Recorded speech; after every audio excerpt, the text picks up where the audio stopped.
You ask Tiger to solve. This deals with linear equations with one unknown.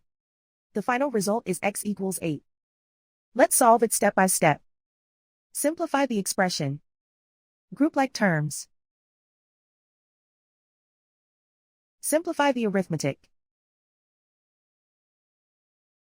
Group all constants on the right side of the equation. Subtract 6 from both sides. Simplify the arithmetic.